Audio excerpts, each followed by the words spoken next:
This is the METS POSTCAST, your instant game reaction for the New York Mets. Part of the Locked On Podcast Network. Your team every day.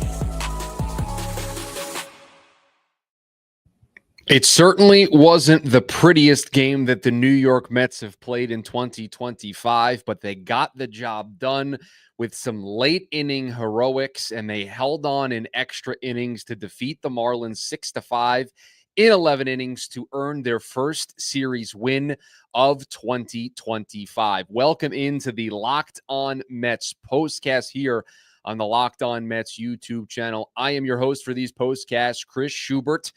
Back to recap everything that happened. And I'll be honest, I don't know if we're going to be able to get to every single thing that happened in this baseball game today. It was a roller coaster ride. The thumbnail to the video changed multiple times. The topics of this game changed multiple times. The title for the video changed multiple times because a game that felt like it was slipping through the Mets' hands and then one that they wrestled back into their control, looked like they were going to let it slip away yet again, but they came out on top, winning this one 6-5, and it was some late inning magic, a night in which, or a day in which the Mets were struggling once again with the bats. It was everybody today, not named Pete Alonso, who was struggling at the dish. But in the 8th inning, with their backs up against the wall, Pete delivered a game-tying 3-run home run. And while not the same magnitude, while not the same leverage situation, his reaction eerily similar to that in the wild card game against Milwaukee. Knew it the moment it came off the bat that he had tied this game up, and he had some absolutely fantastic at-bats in this game today. You look at the box score, 3 for 4, 2 runs, a home run, and 4 RBIs in this game. And we can just, how about, if it's okay with all of you, I know that some other people contributed in the 11th inning to put the Mets in front. But if it's all right with all of you, I think for the second time this season, for the second time for the Mets, we've only given out 2 of these awards. It's the same guy for both games. The player of the game. This is the Locked On Player of the Game. If it's okay with all of you, I'm going to give it to Pete Alonso for the game-tying 3-run home run in the 8th inning, because this game was going south in a hurry for the New York Mets, and that was until Pete Alonso saved them with that 3-run home run. You see it there on the sidebar, the little things. That was what was dooming the Mets up until that point. I'm just going to read off a list of things that happened in this game for the New York Mets before the Pete Alonso home run. You had Tyrone Taylor misjudging a fly ball in center field in the 3rd inning.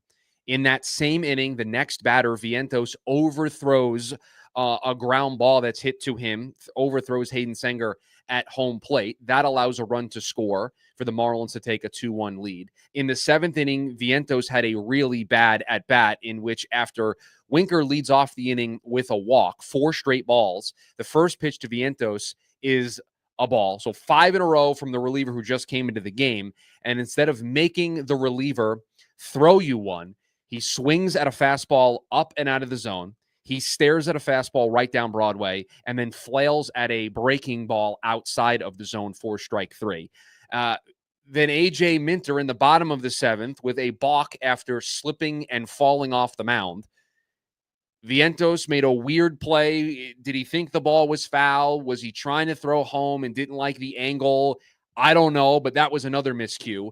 Soto, that inning, kicked the ball around after a ground ball got out to him in right field. Beatty throws the ball home, but throws it to the wrong side of Luis Torrens. But luckily, Luis Torrens makes an excellent defensive play and is able to get a tag in there, and then replay somehow has conclusive evidence to overturn it. That all happened before Pete Alonso hit his 3-run home run. The Beatty throw may have come after that. All the rest of it was definitely before. This was just a wild game. It is the 6th game of the season for the New York Mets, and so many things happened over the course of this baseball game. A lot of bad, a decent amount of good, and at the end of the day, you'll take it because it was a win for the New York Mets, but it was ugly. The defensive miscues were there once again early in this game, and it was specifically Mark Vientos, who continues to struggle with the bat, and it certainly starts to seem, at least to me, I wonder if you all feel the same way, that he is taking that with him into the field, that his struggles at the plate are carrying over. It's one thing to struggle at the dish. It's one thing to be going through a stretch where you're maybe not locked in or you're getting some bad luck. It's baseball. That's going to happen over the course of 162.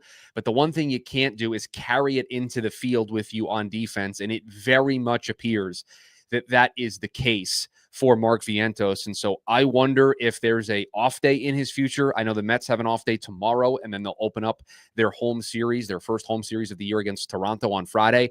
I wonder if there's an off day coming in Mark's future just so he can clear his head, because it just feels like he is pressing in a big way. And that at bat in the seventh inning, I think, was proof positive of him just he's just letting it affect him. And it's early in the season. You can sit him down. You can give him a breather. You can give him a chance to kind of reset 6, 7, 8 games into the season. And this will be a footnote by the time we get to the middle of the summer. But you have to get ahead of it before it lingers and extends beyond here just his first couple series of the year, because if he starts making mistakes at home, those boo birds may come out sooner rather than later, and you would hate to destroy his confidence. But a sloppy effort from the New York Mets overall, but their best hitter right now, Pete Alonso, is their best hitter. He's hit 2 big home runs in this series for the Mets, both in the wins that they had, and he was locked in, had multiple 113+ mile per hour hard hit balls. I mean, he was smacking the ball all over the place in this ball game, and he was the reason why they were able to push this into extra innings and get away with a series victory. I don't want us to go the entire postcast without talking about Clay Holmes, so we'll talk about him, and what you'll be talking about tomorrow, who knows? Break out a dartboard, throw a dart at that dartboard. It could be a whole host of things, so we'll try to weigh in on that here on the other side. You looking for a snack that's both delicious and nutritious? Crack into a good source of protein with Wonderful Pistachios. Wonderful Pistachios, one of the highest protein nuts. Each 1 ounce serving has 6 grams of protein, giving you over 10% of your daily value. Plus, they're packed with fiber and better for you unsaturated fats to help keep you feeling fuller and longer. The fact that Wonderful Pistachios is a complete protein, providing all 9 essential amino acids. No-shell Wonderful Pistachios are a great grab-and-go snack. The satisfying crack of opening each shell, it's like snack meditation. Whether you're running between meetings or dropping off the kids, Wonderful Pistachios are the snack that works as hard as you do. Get snackin and crackin with the snack that packs a protein punch. Visit wonderfulpistachios.com to learn more. You ever check your bank account and wonder, where did all my money go between dining out, online shopping, and entertainment? It's easy to lose track. That's where Monarch Money comes in, your personal CFO, giving you full visibility and control over your finances. Monarch Money isn't just a budgeting app. It is a complete financial command center. You can track all your accounts, investments, and spending in one place. So you stop managing your money and start building wealth. Instead of juggling multiple apps, you can use Monarch to check your finances, track your spending, and even plan long-term goals. Manage money with your partner is smoother than ever. You can track shared and personal accounts, set goals, and stay on the same page without the stress. Take control of your finances with Monarch Money. Use code LOCKEDONMLB at monarchmoney.com for 50% off your first year. That's monarchmoney.com, code LOCKEDONMLB for half off your first year.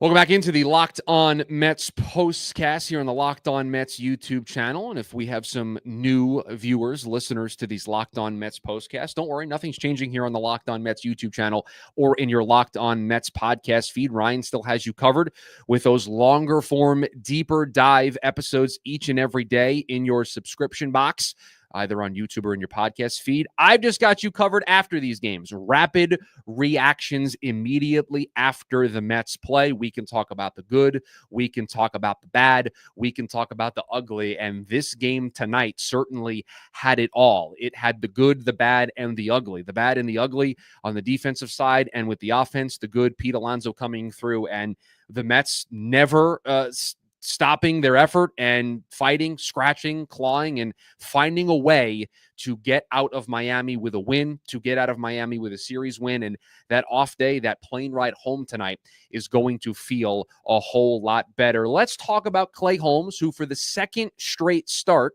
to open up his Mets campaign, to open up his return to being a starting pitcher, did not complete 5 innings. It was another 4 2/3 for Clay Holmes, but you look at the box score, 6 strikeouts, 6 hits, 1 earned run, 2 walks. I thought much better than that opening day start in Houston. Used the cutter more, used the kick change more. This was a Miami Marlins lineup that featured 6 left-handed batters, and you could see early on that the confidence was there for Clay Holmes. You had the kick change, the sinker had some more life, the sweeper had bite, specifically in that second inning, and it was one inning that really went sideways for Clay Holmes. It was the third, and he has a role in that, allowed a drag bunt single, then walked the next guy, and then the defensive miscues from Taylor and Vientos came in, but after the first 2 guys get on, and after that miscue by Taylor, it was a sac fly, so an out that turned into a run, and then he had an out at home plate if Vientos makes a good throw, so that's 2, and so perhaps his line is much, much different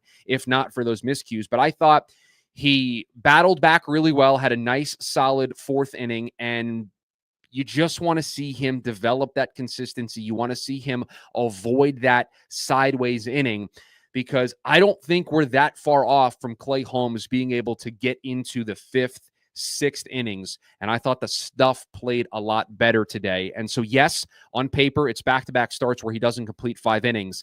But I think the eyeball test and just watching the way his stuff played, and he got some bad luck with the defense behind him, I thought it was much better, and he definitely bounced back from that opening day start in Houston.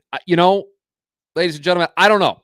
I don't know what you're going to be talking about tomorrow. We're going to certainly give it a shot. I know I was lasered in on the bullpen usage in this game, the way Carlos Mendoza felt kind of predetermined that he wanted to use all of his A relievers.